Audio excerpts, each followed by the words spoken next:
All right, so last section we'll look at is 11.3. It's on the binomial theorem. What's a binomial?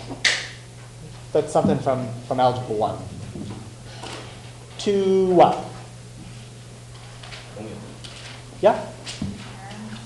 Yeah, two terms. And what separates terms? What do you have, what symbol? How do you know, like, if you have one term and another term, how do you know they're different terms? There has to be a certain symbol between them. Addition or subtraction, okay? So, like, 2x plus 3, that's two terms. 8xyz, that's a monomial, that's just one term. So, anytime we have addition or subtraction, that gives us two terms. So, we're going to look at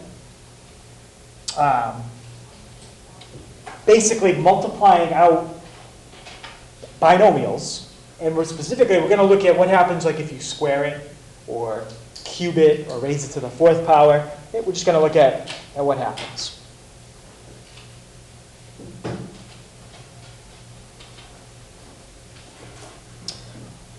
All right, so technically this is a series, because we're adding two things together. And we're squaring it, and the result here is something plus something plus something. Well, anytime you add stuff up, that's a series.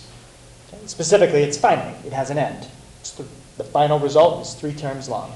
It's a squared plus 2ab plus b squared. Great. Now let's cube that. So how could I use the result that I already have from squaring to help me with cubing?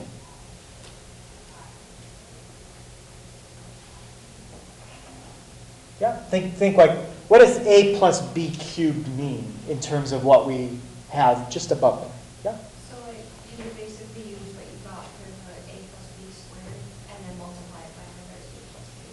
Yeah, if you take a plus b and square it, and then multiply it by another a plus b, that's a plus b cubed. Well, we already got a plus b squared. It's a squared plus 2ab plus b squared.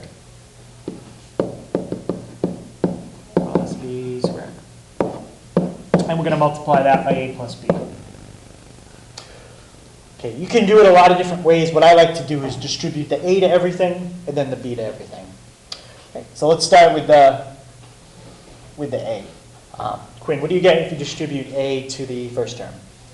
The second term? 2a squared b. And the third term? b squared a, or a b squared. Yeah, I'll just put it in alphabetical order. So ab squared. Okay, now we'll distribute the b to everything. So Andrew, what do you get if you distribute the b out? a squared b. A squared b, yep. 2ab squared. 2ab squared. And the last one. And then b cubed. And b cubed. All right, and it looks a little confusing, but there are some, I think there are some like terms we can combine together. Anybody see some like terms there? 3a squared b. Yeah, we have, I don't think we can do much with the a cubed. We can't really do much with the b cubed. But we've got a squared b and another a squared b. So we have 2 of them plus 1 more. So that's 3 a squared b. Yep, and we also have an ab squared and a 2ab squared. So that's 3 ab squared and a b cubed. And I have that written right there.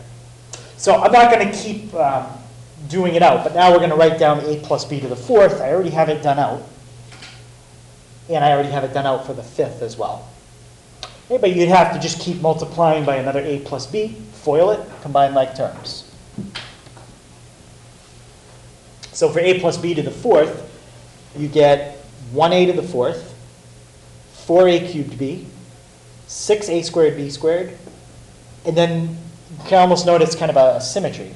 Then 4, again, ab cubed, and then 1, b to the 4th. All right, so there's a lot of patterns here. Did anybody notice anything here at all? Any patterns in the answers that we're getting?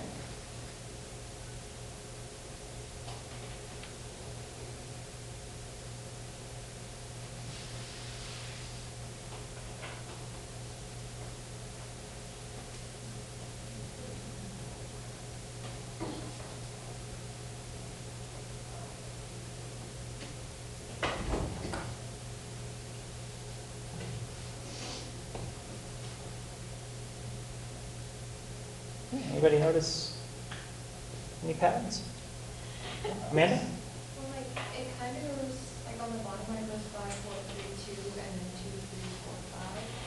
So it descends and then ascends. And what are you looking at? The exponents? Yeah, like the powers. Okay, so yeah, if you look at the powers, like the powers on A are always going down. Right? If you look at it, it's 5, 4, 3, 2, 1. That's the order we wrote it in. Every power of A is represented there, from the highest power all the way to 1. And the same with B, except with B, you're starting with the lowest power, B to the first, and then we have B to the second, B to the third, B to the fourth, B to the fifth. So there's definitely a pattern there with the exponents. Okay. Anybody notice anything else?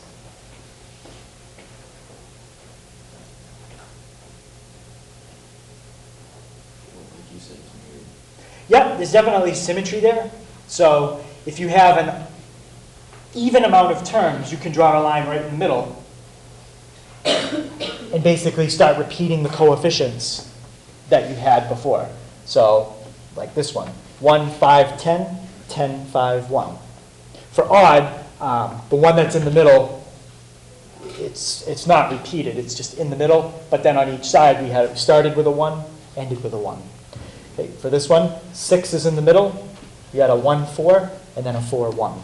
Well, also the powers and all the terms, they all add up to whatever you were raising to. Yeah, if you add I didn't write them all in, but if you put a 1 on the ones that aren't there, if you add 4 and 1, you get 5. If you add 3 and 2, you get 5. So if you add the exponents in each term, it always goes back to the power you started with. It's another pattern. Does anybody notice anything else?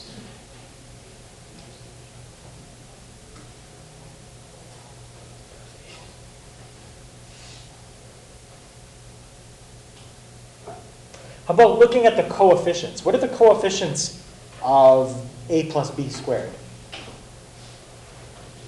1, 2, 1. What about the coefficients of a plus b cubed? 1, 3, 3, 1. Oh, yeah. They are the coefficients from Pascal's triangle. 1, 4, 6, 4, 1. Right, so that's another pattern. Okay, the coefficients when you expand a binomial are from Pascal's triangle. So I think we got most of them. We didn't get this one. In each expression, the number of terms is 1 more than the exponent. So if you do a plus b squared, you get 1, 2, 3 terms. If you do a plus b to the 5th, you're going to get 6 terms. Okay, so each expression, there's 1 more term than the exponent. It's 1 higher. We got that one. The sum of the exponents is always the original power you were raising it to. Yep, we got this one.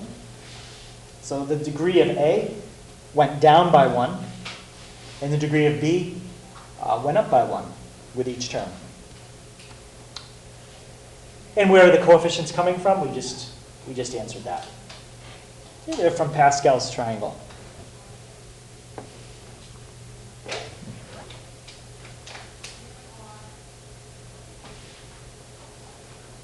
So with all these patterns, we should be able to expand a binomial to a power quickly, okay, without having to do any foiling, just following all these patterns. The only tricky part is figuring out the coefficients.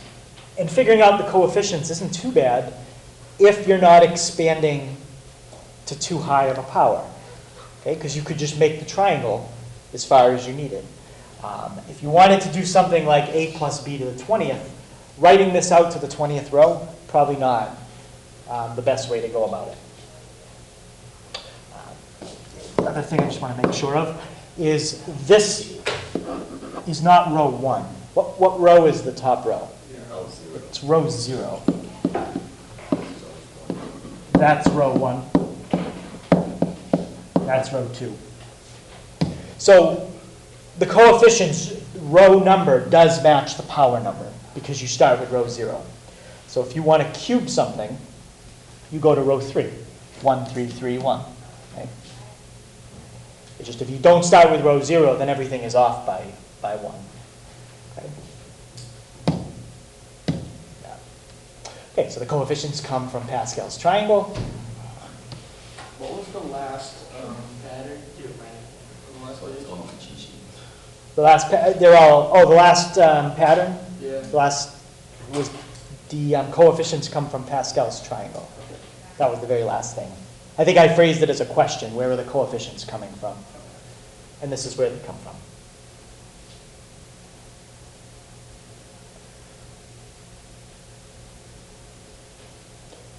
Okay, so again, Pascal's triangle, we talked about it Monday.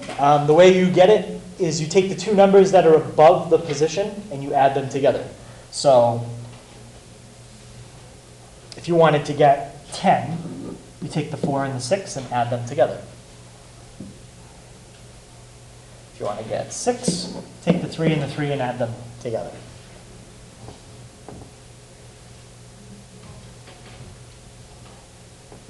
Okay, so we'll come back to this because we're going to need it. I've only written out up to row 6. So if we had to do anything up to the 6th power, okay, you have enough information there to do that.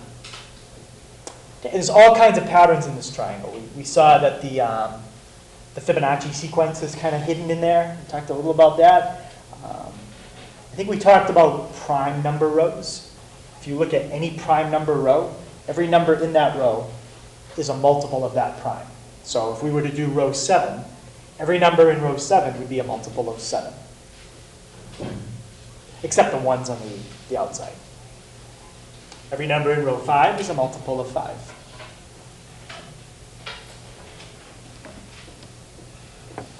So the way you generate Pascal's triangle, each row begins and ends with a 1. Each entry in the triangle is the sum of the two numbers above it. I think we already talked about that. And by now, we should realize that the numbers in this triangle are the coefficients when you expand a binomial.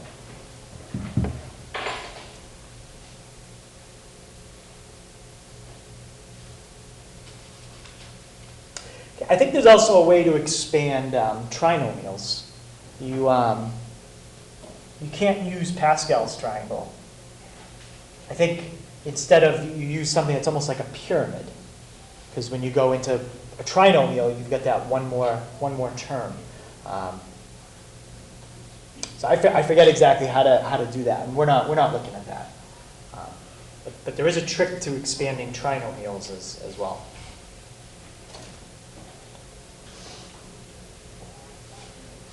Okay, so any questions on Pascal's triangle?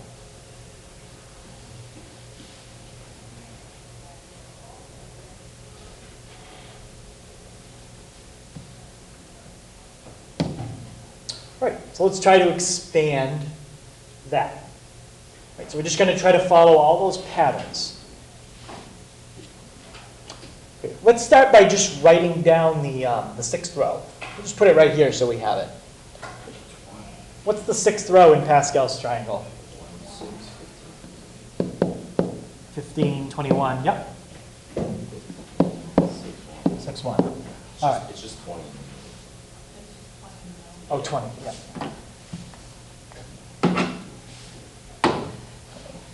Okay, so we've got our 6th row, and now we're going to write out the terms. When we expand that, how many terms will there be?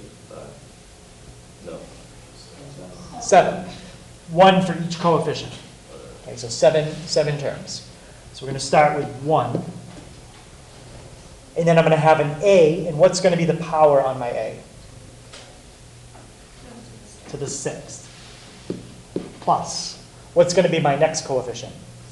6. What's going to happen to the power on the a? It's going to drop, and now what's going to be introduced here? Now we're going to start with the b's. Okay, what's the next term? B squared. Okay, next term? 28 A cubed, B cubed, and 3 more. 15 A squared B to the 4th, 6A B to the 5th. Yeah, remember B's going out. And the last one, you don't really need to write the 1, but just to show you the pattern.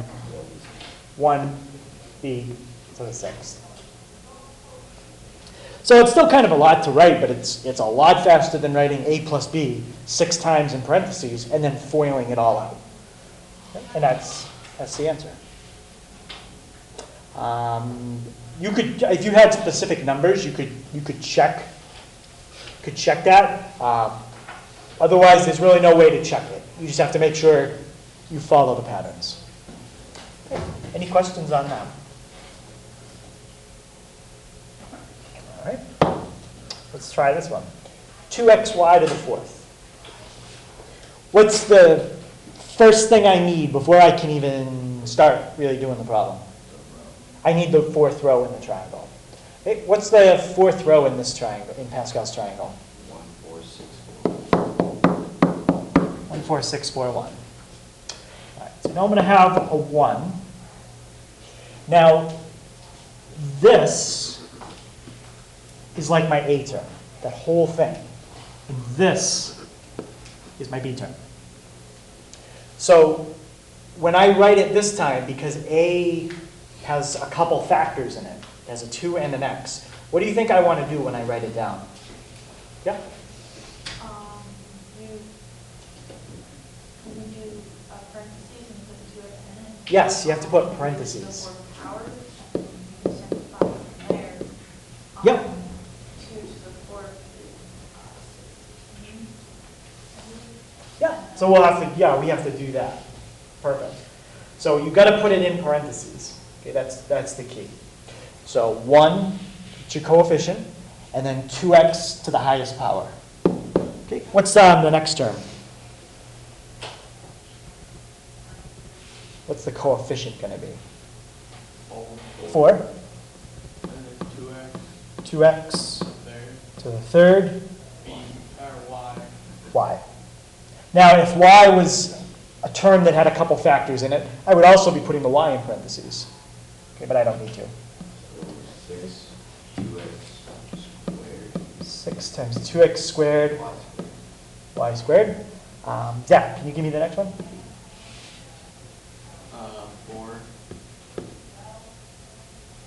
And then is it 2x y cubed? Yep. Technically, we don't need parentheses around the 2x anymore because we're just raising it to the 1st. And then the last term, just 1y to the 4th. Now, on this problem, you still have a little bit more you have to do. You have to do out these powers and then multiply. So Ali already gave us the first one. This is 16x to the 4th times 1. Okay, plus, what's 2 cubed times 4? So 32x cubed y. Any question on that? Okay, how about the next one? What's going to be my coefficient? Yep, 24 x squared, y squared. What's going to be my next coefficient? 8 xy cubed. And the last one, the y to the 4th, there was nothing to do. Okay, so even if A or B has multiple factors in it, like this, it still isn't that hard to do. Okay, it's a little extra work, but still a lot easier than doing it out the long way. Any questions on that one? what do you notice is different on this one? Subtraction. It's subtraction. Okay, the binomial theorem applies when we're doing addition. So is there any way I could rewrite that so that I have addition?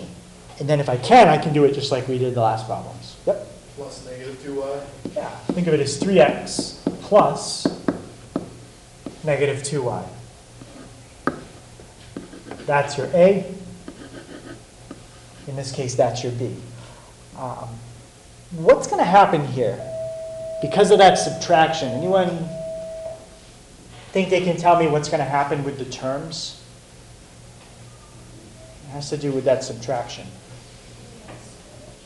What do you mean switch?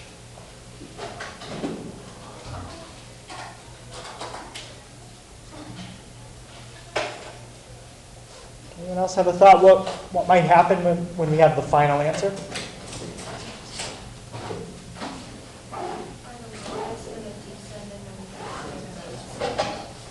Yeah, the x's and y's are still going to follow the same pattern, but it has to do more with that subtraction sign, not the exponents.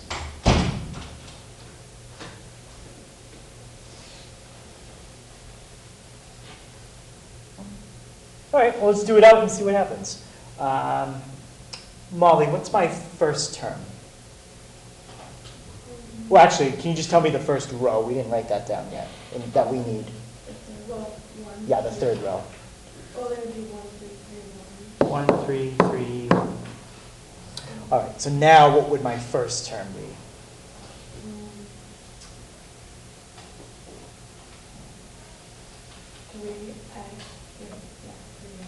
One thing we need before that, even though technically it's not important here, but yeah, we should just put it.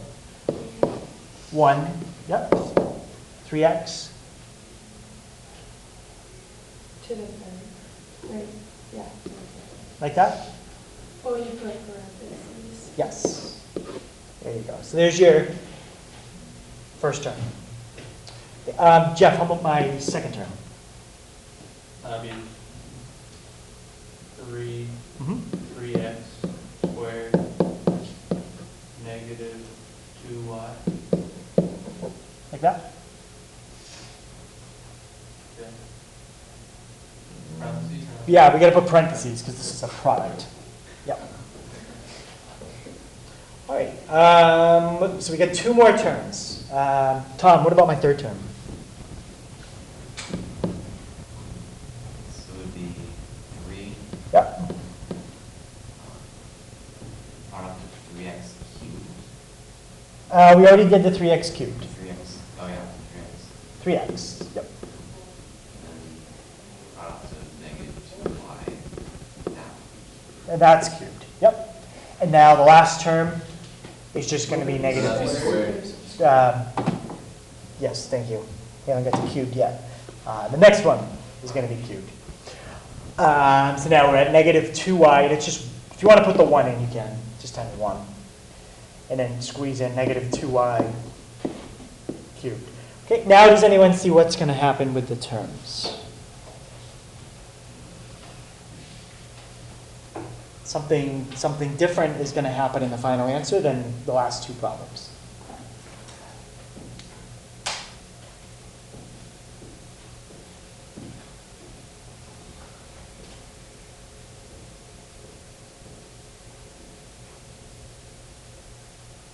Still not sure? Cancel each other out. They're not going to cancel out because we're not going to have any like terms. But you're going to have to subtract. There'll be like subtraction. Yeah, we always had a sum. Right? It was all addition. This is going to alternate. Positive, negative, positive, negative. Okay, so anytime you have a minus inside the parentheses, your answer is going to alternate. Could be negative, positive. It depends on how it's set up. Okay, but this is going to be positive, negative. All right. Josh, what's my first term? First term would just be 3x. No, it would be 21x cubed or 27. 27. Yeah. 27x cubed. And now, what symbol should I put after that? No. subtraction. Because we've got 9 times 3 times negative 2. So what's 9 times 3? 27. And what's 27 times negative 2? Yep, so I already put the negative. 54. And what's the variable part? X squared y. All right, is the next one going to be a plus or minus? Why is it going to be a plus? I have a minus there. Because you're going to square it, right. So it's going to be 4 times 3, and then times 3 again. 36. X, y squared. And my last term. Subtract. And subtract what? Not 8y.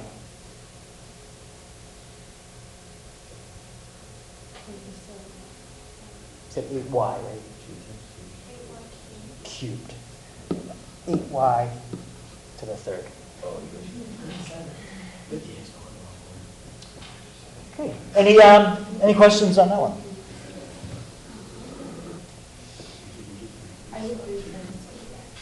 All right. So we looked at the simplest case when you just have a letter plus a letter. A little more complicated when you've got 2 factors for the first term, and then when you have 2 factors for each term, but there's also a subtraction. So think of it as addition and put the second term in parentheses with a negative. Any questions on how you would do something like that? What would happen when you get to the very last term? You would have something like this. I just want to go over the rule. We haven't had a power to a power yet. But what is y squared cubed? No. Y to the 6th. Nope, we're multiplying. Okay. So any questions on how you would do that whole thing out? Because you'd have a lot of powers to powers in this one. That would be the very last term, 1y to the 6th. Okay. Any questions on that? Okay, so just make sure you're okay with foiling that out too. So again, small numbers like your cubing, I think the biggest one we did was to a 6th power. That's still pretty small. But if n is large, we've got to get a better way to generate the binomial coefficients. Okay. So that's where factorials come in. Has anybody worked with factorials before? Yeah? In another class or like in shop? Or? In shop. Oh, in shop? What did you use them for? We were doing standard deviation, if I remember correctly. Oh, like a statistics thing? Yeah. Okay. Yep. Yeah, so they're used in different areas. We've never used them in this class. This will be the first time we've used them. All right, so first of all, a factorial, it's a symbol, like square root, something like that. But it's a symbol that only applies to integers. Okay? So when we talk about factorials, we're only going to be using positive integers. So the way you write it down, or the way you would pronounce it, is n factorial. Okay? But the symbol for it is written right here. N! That's the symbol. You have to say it like that, because it's an exclamation point. Okay? So, n equals the product of every number from 1 up to n. There's no exclamation point, so just say that one normally. So like if you were going to do 5 factorial, it means to do 1 times 2 times 3 times 4 times 5. Okay, you multiply every integer from 1 up to the one you want to know. So it gets very big very quickly. Okay, this factorial is probably the fastest growing function you can have. Okay, by the time you even just get to 10 factorial, think about 10 times 9 times 8 times 7 times 6, 5, 4, 3, 2. It's It's a pretty big number. Okay. So the factorial is the product from all integers from 1 to n.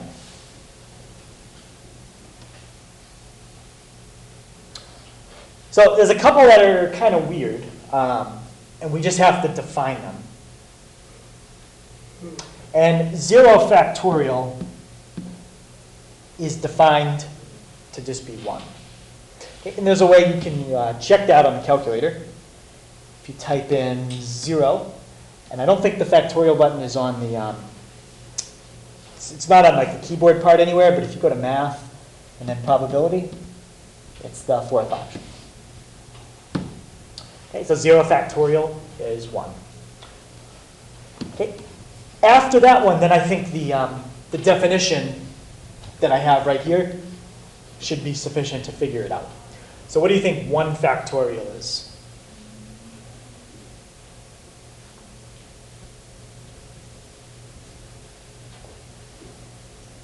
Yeah, it's 1. It's the product of all integers from 1 to 1.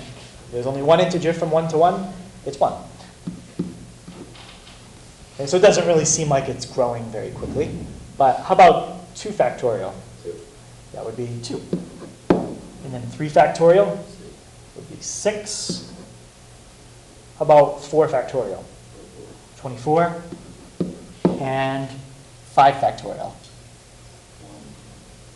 1.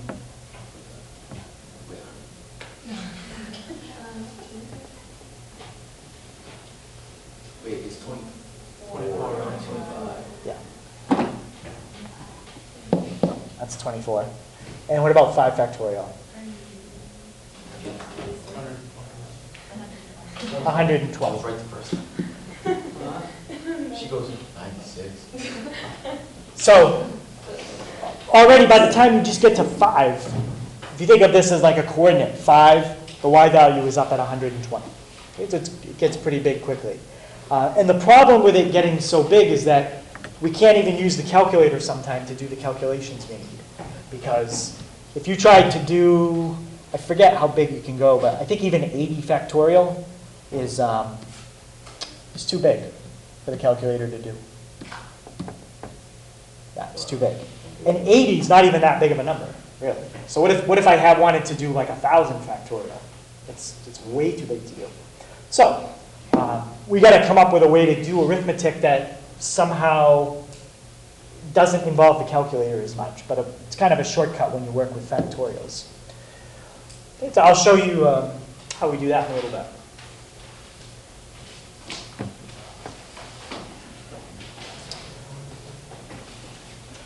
Okay, so what we're going to use factorials for is to figure out the coefficients in Pascal's triangle. It's going to give you a way that if you wanted to know what number would be in column 7, row 30, you can figure out that number.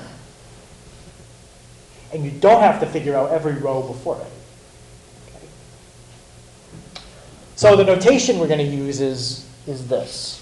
It's parentheses, and we have an n on the top and an r on the bottom. And that would represent the coefficient in row n, column r. Now remember, each row in column starts with what number?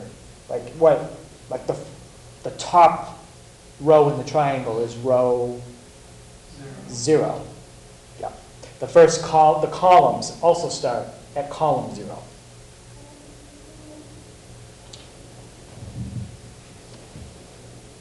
Okay, and the way you pronounce that is n choose r. Anybody know where that pronunciation comes from? N choose r. That notation is used in statistics.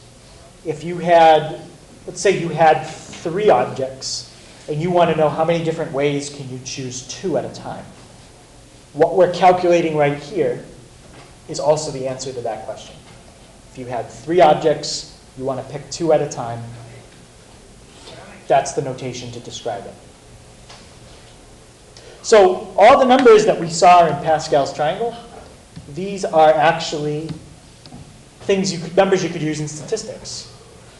Okay? If I wanted to know, I've got 5 objects in my hand. how many ways can you choose a group of 2, where the order doesn't matter? You just, if you have a blue and a red marker, or a red and a blue in the other order, that doesn't matter. But if you had 5 objects, and you wanted to know how many ways can you pick 2 out of 5, there's 10 different ways you could do that. Right, so we're really kind of answering some statistics questions too. All right, so we won't get to the statistics stuff, but.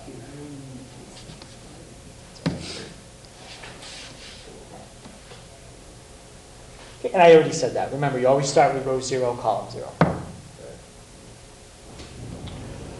All right, so I'm not going to go through the proof. It's a little complicated.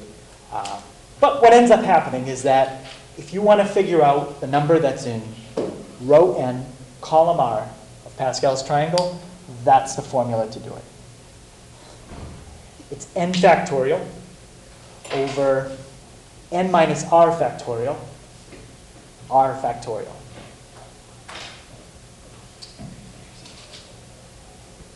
Now, what kind of number will that always be? It'll always be positive. What else? It'll always be an integer, especially if you think about it in terms of what I just said with the probability. How many ways can you do something? That's always an integer. You can do something 5 ways, maybe you can do it 30 different ways, but you can't do it 28.7 different ways. All right, so that number will always be an integer. Which means if a number is an integer, you don't have to write it how? It'll never have a what. Integers don't have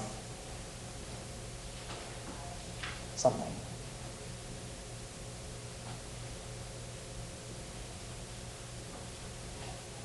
When you write, like the number 3.5, if you wanted to write that versus the number 3, what's another way to write the number 3.5? A fraction. So if you have integers, you never have denominators. So what does that mean about this formula? If it's always going to be an integer, the bottom is somehow always going to divide into the top. Okay? So everything you get in the bottom will divide into what's in the top.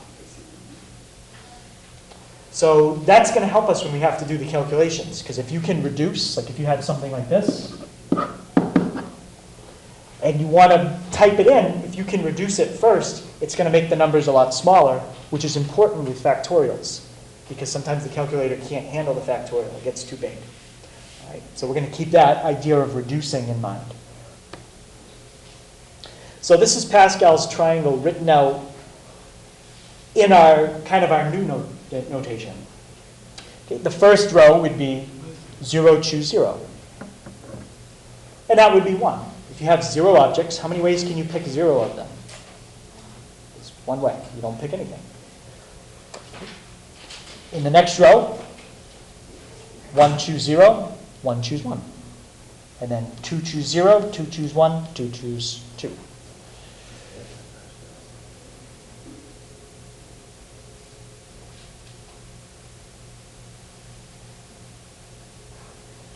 Now, it's still not extremely fast to use the formula to calculate the coefficients, especially if you had to do like row 20. That's going to take a while. But remember, there's symmetry in the triangle. So really, once you have the first half of a row, the second half is the same numbers, just repeated in the opposite order. So even if you had to do to row 20, really you only have to do 10 calculations. Okay, so any question on Pascal's triangle using that notation? Okay. So I'm going to show you the binomial theorem, okay, again, but I'm going to expand it out to the nth power. So I'm just going to put a dot, dot, dot in there somewhere. And my last term will be b to the nth. And my first term is going to be a to the nth. Okay, so there's my first term. My coefficient is I have to go to the row in Pascal's triangle that represents the power, choose 0, start in the 0th column. So row n, choose 0, and then you start with a to the nth power. After I start in the 0th column, what's the next column I go to?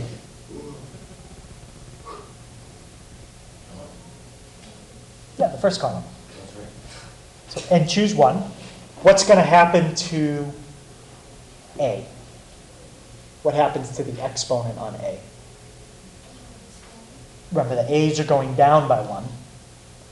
And what's going to happen next? We're going to introduce the b to the first. Okay, let's just do one more. What would the next one be? And choose 2. What about the exponent on a? It would go down another one, n minus 2. And the exponent on b? What's happening on b? This is b to the first, b to the second. It's going up. Okay, and that pattern would keep continuing. The next one would be n choose 3, a to the n minus 3, b cubed. And then I've written out just the last 2 terms.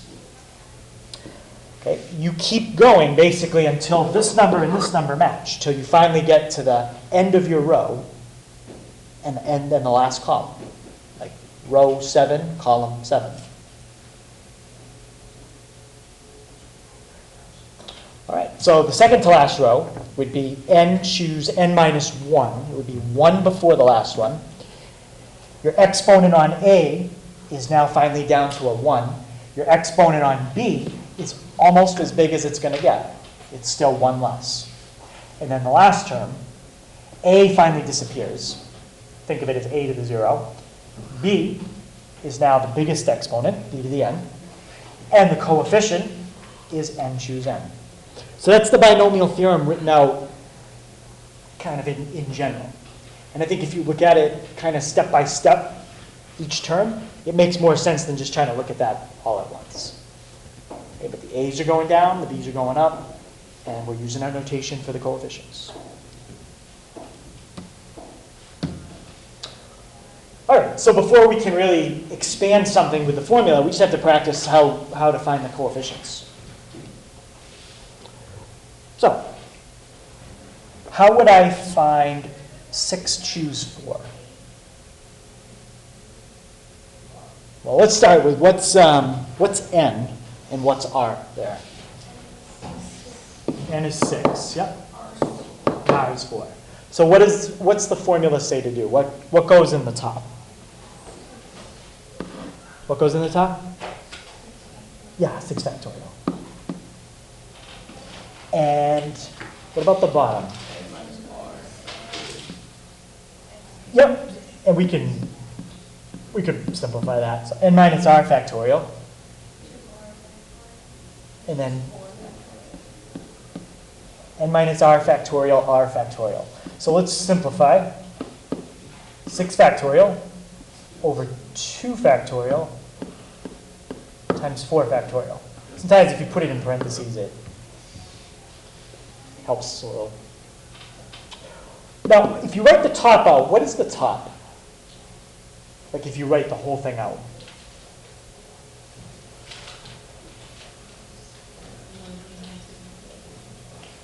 Yeah, it's the product of every number from 1 to 6. Or you can write 6 to 1. Doesn't matter. So 6, 5, 4, 3, 2.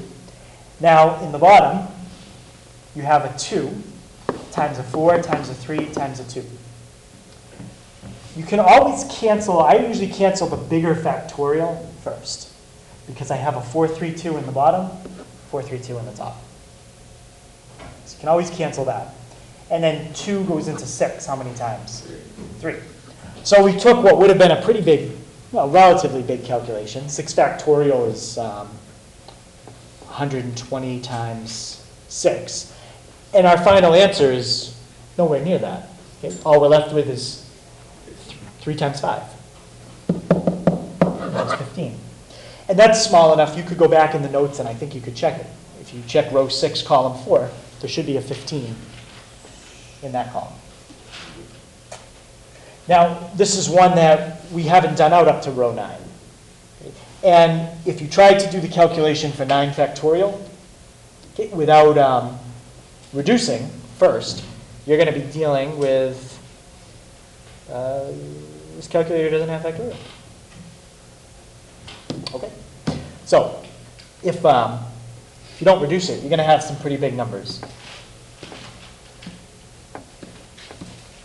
Whoops. 9, math, go to probability, and then, I'm having trouble. Probability, and then 4.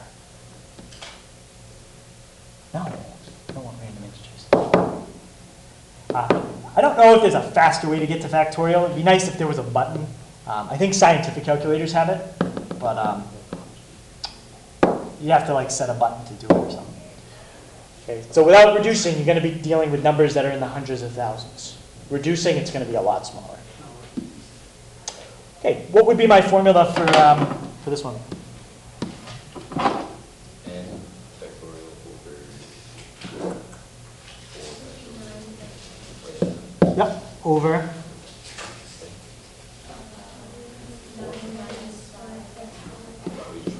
Yep, so I'm just going to write that as 4 factorial times 5 factorial. Now, what's going to cancel out in the top right away? Right, I've got 9 times 8 times 7 times 6. The 5, 4, 3, 2, 1 is going to cancel with the 5 factorial. And what's still left in the bottom? 4, 3, 2, 1. Now, you can cancel it any way you want. No matter how you do it, the whole denominator is going to turn into a 1. So 4 goes into 8 how many times? Twice. You can put the 3 into whatever number you want. How many times does 3 go into 6? You'll put the 9 and then cancel the 2. You can still cancel the 2. You can still cancel the 2 with the other 2. Yeah. You can do it any way you want. It's okay. 3 goes into 6 how many times? What did we say? Twice. Oh, I thought someone said once. Yeah, twice. And then 2, you could just cancel the 2 with the 2 like that. That's fine. So you're left with 9 times 2 times 7. So it's 18 times 7. Let's see if that is 126? Perfect. So a lot smaller than dealing with a number in the hundreds of thousands. Okay, and I might give you one on the test where this number would be so big, maybe it would be 50 factorial. So you can't type it in on the calculator. You have to do this first. Yeah, it's still pretty easy as long as you know how to reduce it first. It usually doesn't come out that big. Okay, any questions on that? Wait, so what would you do if That's right. That's the answer. you wanted to That's 9, choose 5. So now if we were doing an expansion, if you were raising like x plus y to the 9th power, one of the terms would have a coefficient of 126. Now, I wouldn't ask you to expand all the terms out. What I'm probably going to ask you to do is find one specific term. Okay, because doing this whole thing to the 15th power, even with the shortcut I showed you for the coefficients, it's going to be awful. So all I want you to tell me is the 12th term.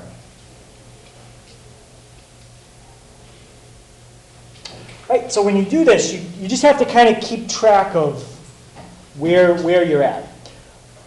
When you expand something out to the 15th power, how many terms do you get? This was one of our patterns. You get 16. So sometimes what I like to do, just to keep track of things,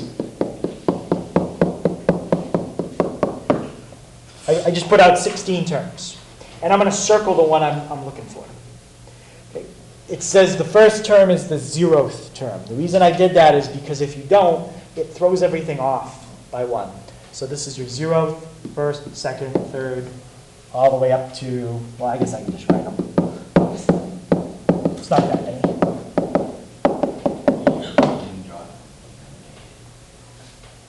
Okay, so there's 16 terms starting with the 0th term. Which term am I looking for? The 12th term. All right, so let's see. The 12th term, Yeah, I'm trying to think of a way to help you keep the numbers straight because it's starting with 0. Maybe I wouldn't even write down what's below it.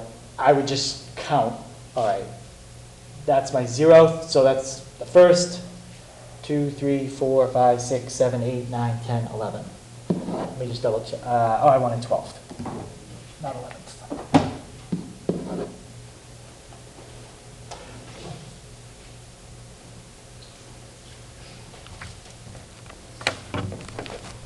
Okay, any question on that? All right, now we have to figure out what that term would be. So let's start with the coefficient. What row of Pascal's triangle are we using? 15th row. And which term do we want to know? Yeah, we want to know the 12th term. Right, so this is going to be 15 choose 12. So we got to figure that out in a little bit. And now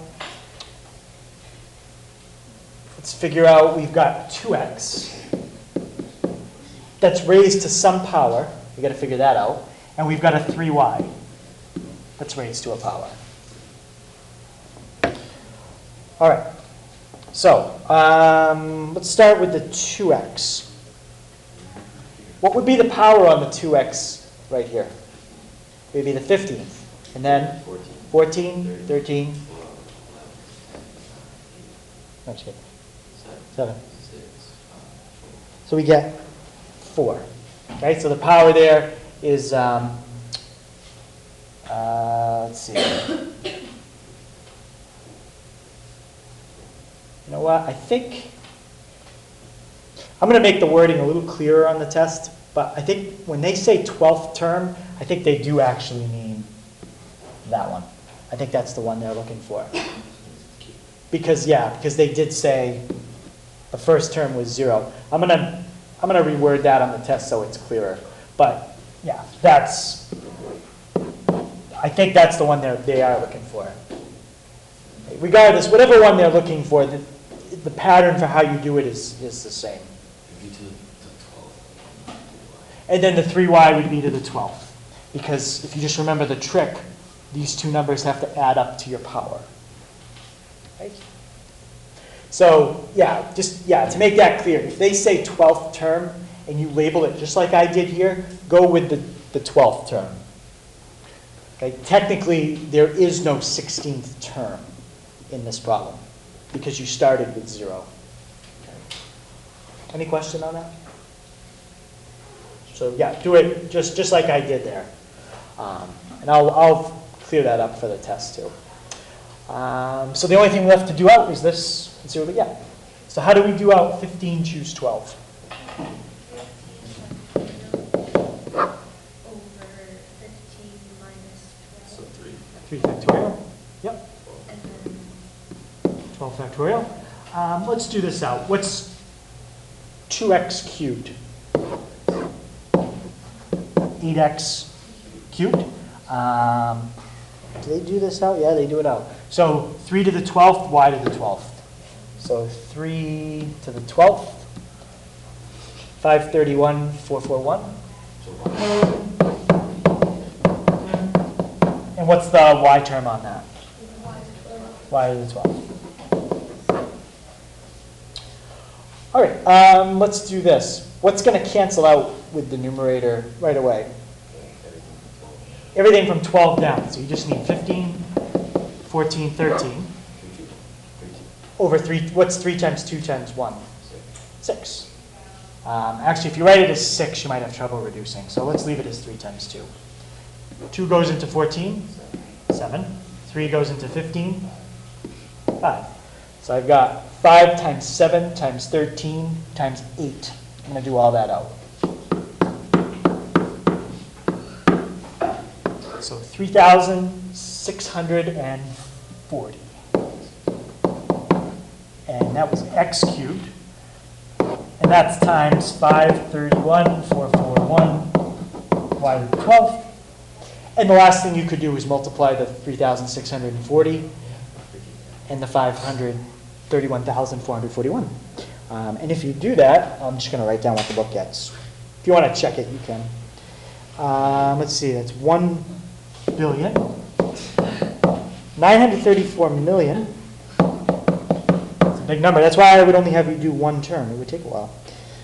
445,240 x cubed y to the 12th.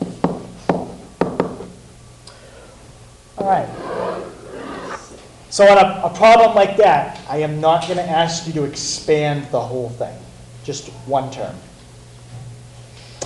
Okay, let's try, I want to try another one of those because the counting can be a little confusing. Let's try 2x plus y. I'm not going to make it as big. To the 7th.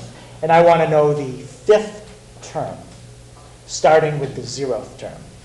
So how many terms would I get when I expand that out? I would get 8. There's my 8 positions. 0, 1, 2, 3, 4, 5, 6, 7. Okay, so if I want to know, what did I say, which term? Oh, which term do you want to find? Oh, you said the fifth. The 5th? Okay. Find the 5th term. Okay, what's the notation for my coefficient? 7 choose 5. What about the 2x? To what power?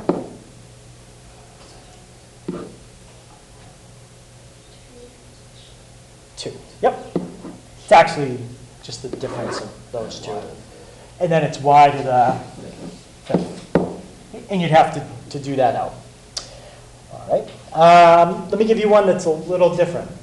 Let's say you have x plus y to the 13th. And I want you to find the coefficient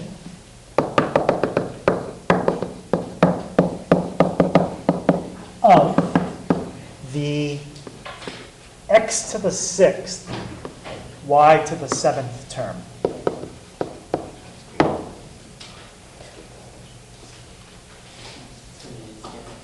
Okay. How many terms would you get when you do that out? 14. So there's your 14 spots. Where would x to the 6th, y to the 7th be? Well, let's start with the first one. That would be x to what power?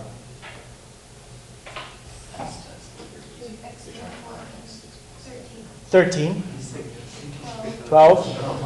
11. 10. That's the one you're looking for. Okay, so if you like to visualize it, that's how you can visualize it. So what would be the notation to find that term? That's why I just wrote it out. It would be 13, choose 7. And that would be the answer I'm looking for. Okay, so always start with the 0th term. I think on the test, that's how one of the questions is worded. Okay. Any question on how you do that out?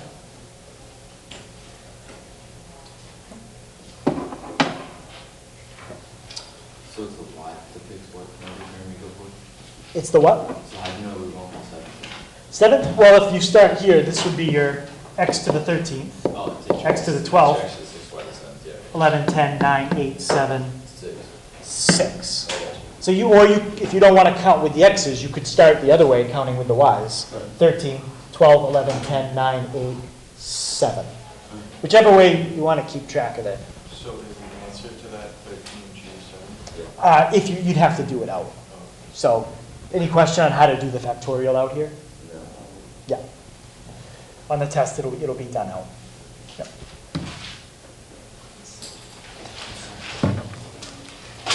All right, so the homework tonight, okay, on binomial theorem, page 606.